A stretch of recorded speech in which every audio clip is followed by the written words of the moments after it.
Aumenta tu bienestar personal, reduce tu estrés y conecta mejor con tu hijo o hija.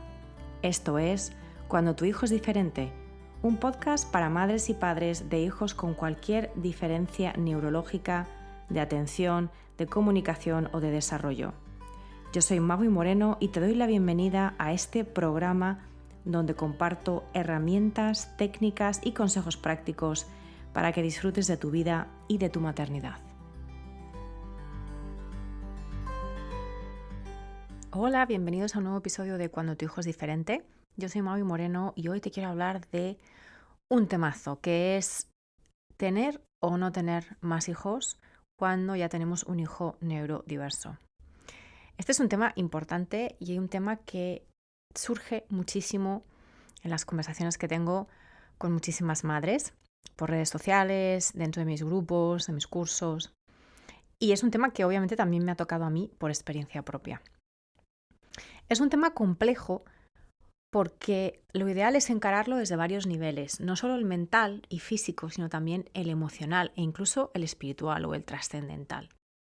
Con ánimo de ser transparente no solo sobre mi historia personal con este tema, sino con mis prejuicios y mis creencias, porque al final siempre vienen modelados por la experiencia personal, sobre todo en un tema así.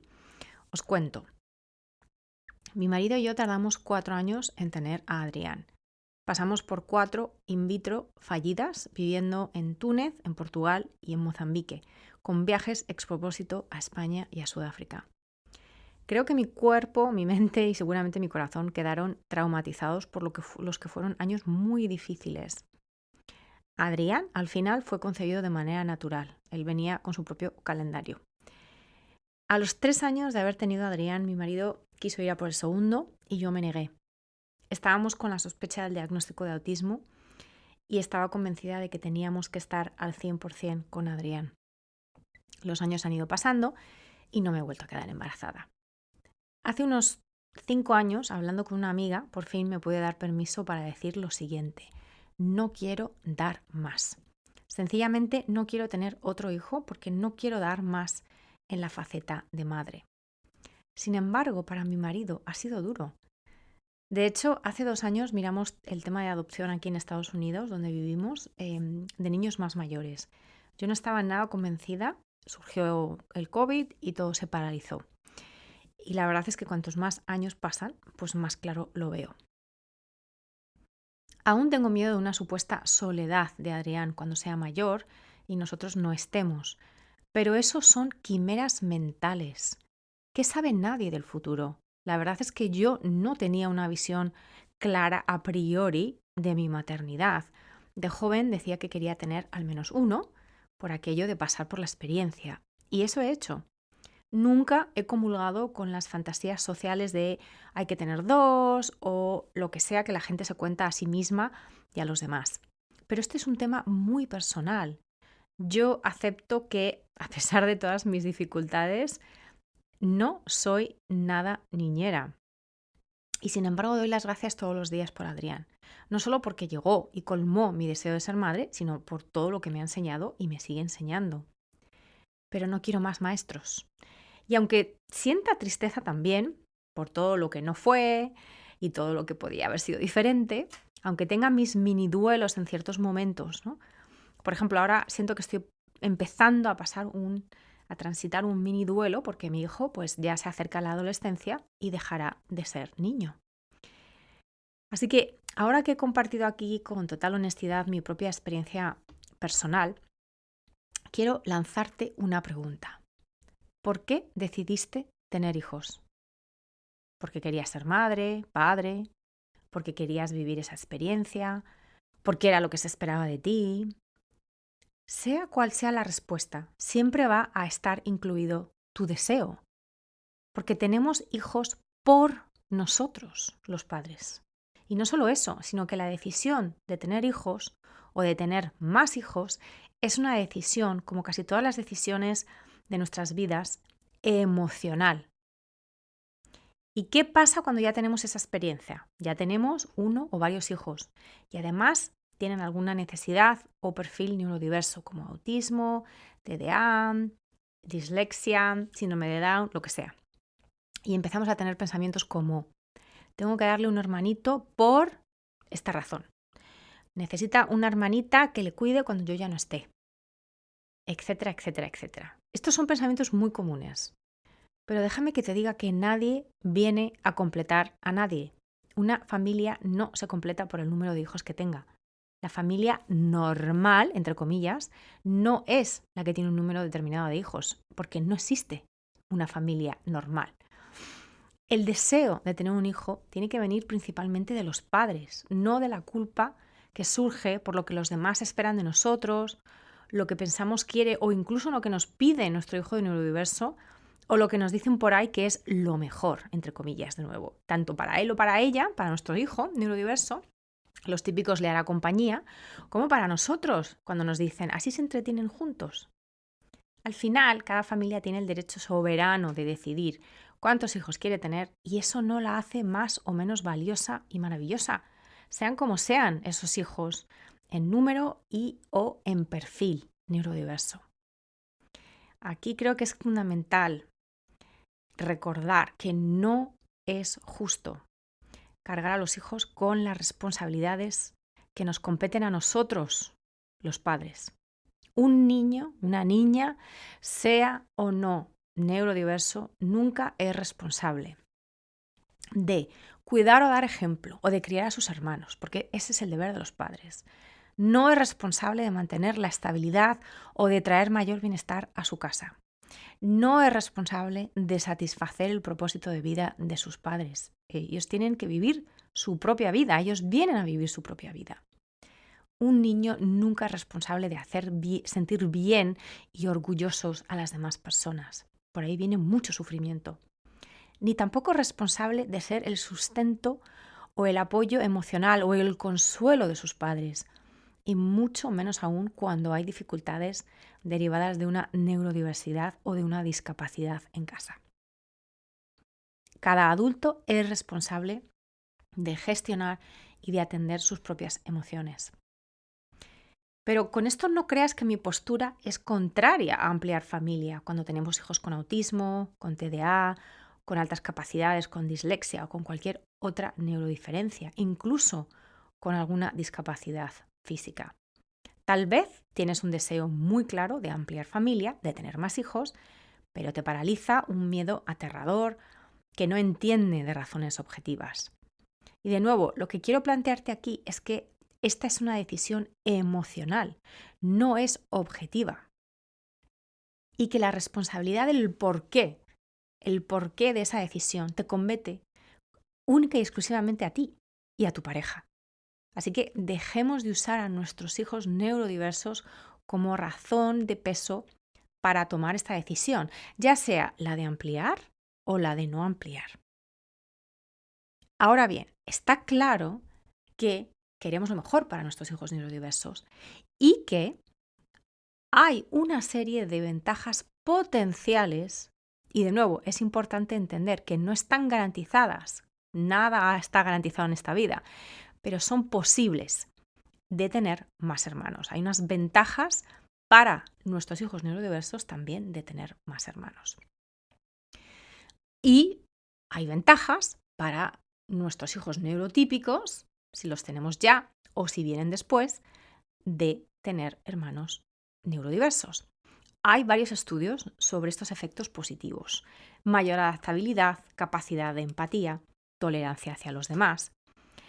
Pero también hay que estar atentos a posibles niveles elevados de ansiedad, de depresión o de dificultades con otros niños de su edad. Afortunadamente, cada vez hay menos estigmatización social respecto a tener un hermano neurodiverso con necesidades específicas.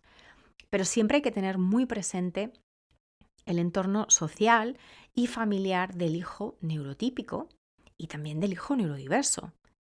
Porque de nuevo, claro que hay efectos positivos para el hijo neurodiverso de tener un hermano neurotípico, sobre todo sociales, de flexibilidad, además de comunicación en el hogar y muchísimos otros. Pero todo esto exige ¿qué? Nuestro trabajo, exige nuestro tiempo, nuestra energía, nuestra presencia, nuestro deseo y motivación de conectar.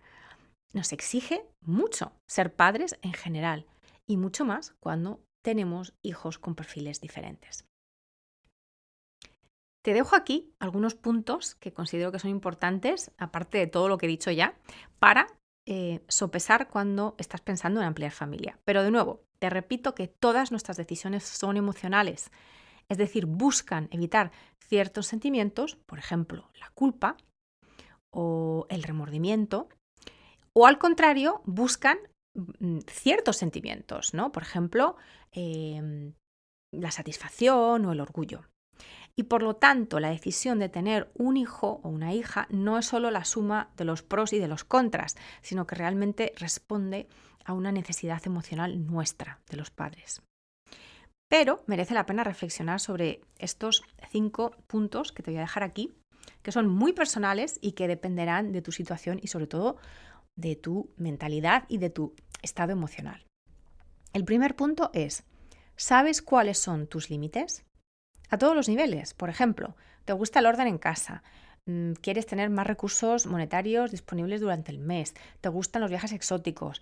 ¿Te encantan los planes sociales con amigos? O al contrario, necesitas soledad, necesitas tranquilidad en casa, o necesitas le hipercalillo, jaleo, estar rodeada de gente. ¿Te gustan mucho los niños? Tal vez no te gusta tanto ciertas fases de la infancia.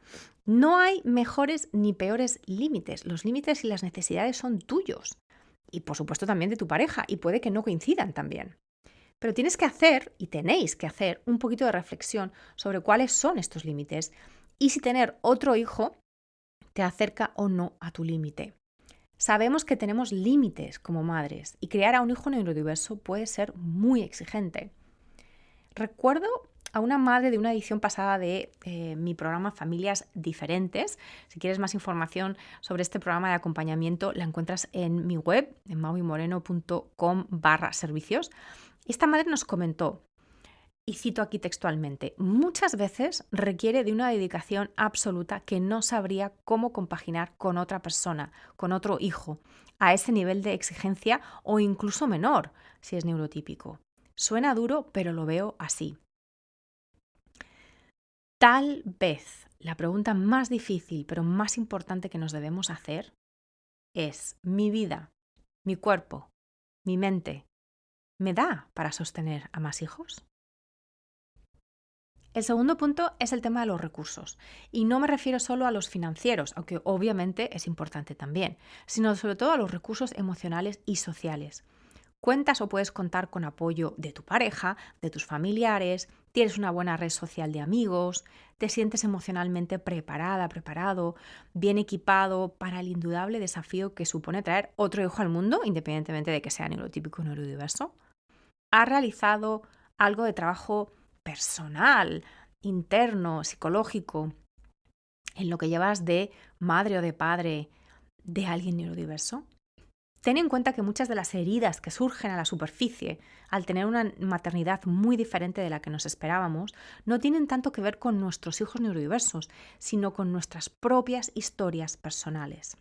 Si no hemos trabajado esto, es muy probable que vuelvan a resurgir en tu siguiente maternidad. Los recursos emocionales son fundamentales porque es importante estimular las conversaciones familiares donde cada cual pueda hablar o comunicarse abiertamente de sus sentimientos, de sus emociones, de sus necesidades, de sus preocupaciones, tanto propias como en relación con los demás en casa. Y esto es necesario para todas las familias, independientemente del número de hijos y de si son neurotípicos o neurodiversos. Pero hay que tener en cuenta que las dificultades de socialización y de comunicación de los neurodiversos pueden hacer que todo esto que acabo de comentar pues sea más difícil aún. El tercer punto es que para algunas familias, no para todas, pero para algunas, puede ser importante tener en cuenta la probabilidad de que la neurodiversidad se repita y también la severidad, digamos, no tanto del diagnóstico del hijo, sino de las necesidades del hijo que ya tenemos, ¿no?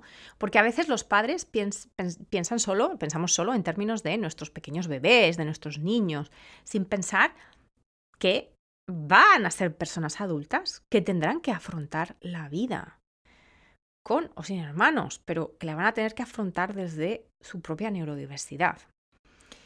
Actualmente los datos sobre probabilidades de que un hijo tenga autismo cuando su hermano o su hermana mayor tiene autismo varían entre el 5% y el 20% dependiendo de los estudios.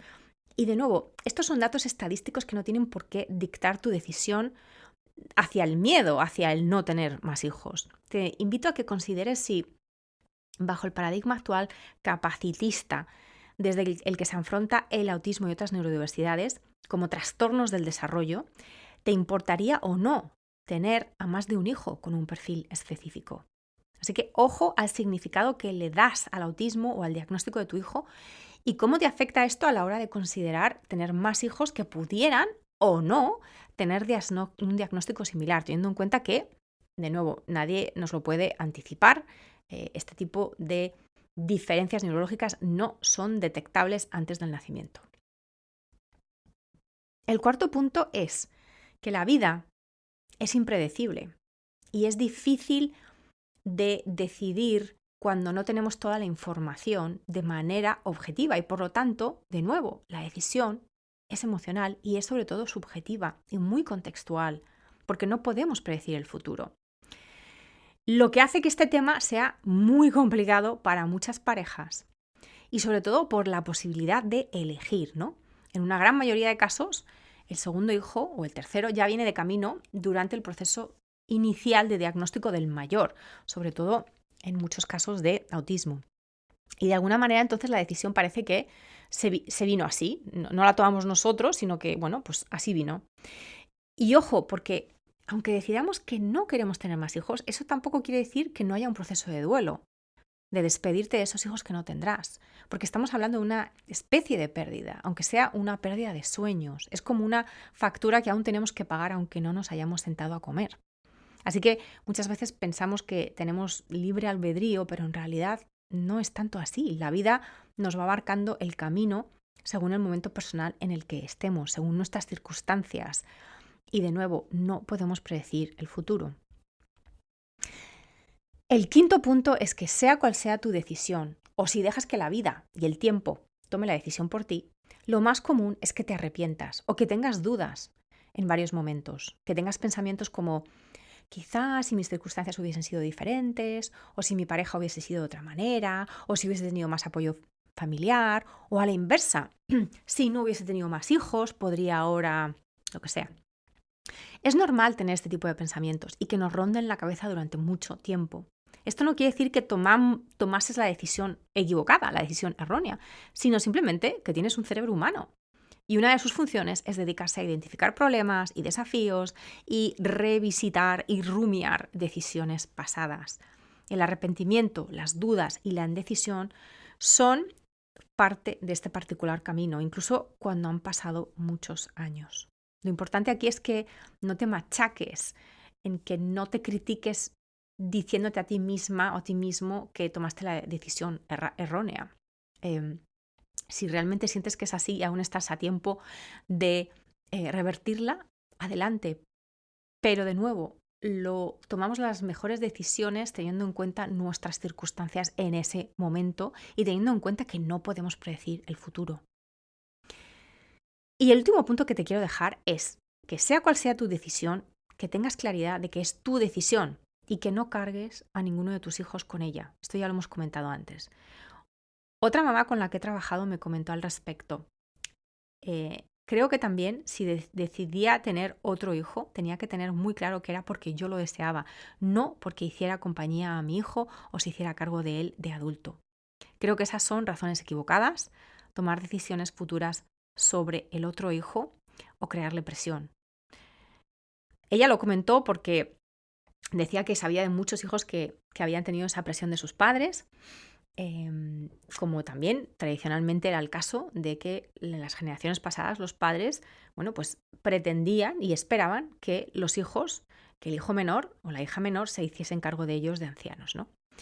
Así que recordar que aparte de que esto no es justo para ese nuevo hijo que llega o que queremos tener, además, tener otro hijo, aunque sea atípico, neurotípico, no significa que sea mejor, que sea de alguna manera un consuelo, porque de nuevo, puede haber otro tipo de problemas, puede haber otro tipo de desafíos. Así que si se decide tener más hijos, hay que decidirlo teniendo en cuenta que no podemos tener expectativas porque vamos a sufrir y que hay que afrontar lo que venga. Espero que este episodio te haya dado no respuestas, porque las respuestas solo las tienes tú y tu pareja, sino material sobre el que reflexionar. Los principales mensajes con los que me gustaría que te quedases son: la decisión de tener hijos es emocional, cada hijo es único y debe ser traído a este mundo por su propio valor intrínseco y no por ningún debería ni ninguna proyección a futuro. Y como no podemos predecir el futuro, el factor más importante de cara a tomar una decisión es cómo te sientes ahora tú, contigo, con tu vida, con tu pareja. ¿Qué piensas tú? Etiquétame en redes sociales, deja un comentario, sigamos la conversación. Hasta el próximo episodio. Te deseo presencia con tu hijo, presencia contigo mismo, contigo misma y una vida plena. Gracias por escuchar Cuando tu hijo es diferente. Para no perderte ningún episodio, suscríbete en tu plataforma de podcast favorita o en YouTube. Si este episodio te ha aportado valor, por favor, compártelo con otras madres y padres en la misma situación. O deja un comentario o una reseña para aumentar la visibilidad de este programa y que pueda llegar a más gente como tú y como yo en busca de apoyo. Si quieres saber más de mí, de mi trabajo y acceder a recursos gratuitos como el kit de primera ayuda, visita mi página web mauimoreno.com.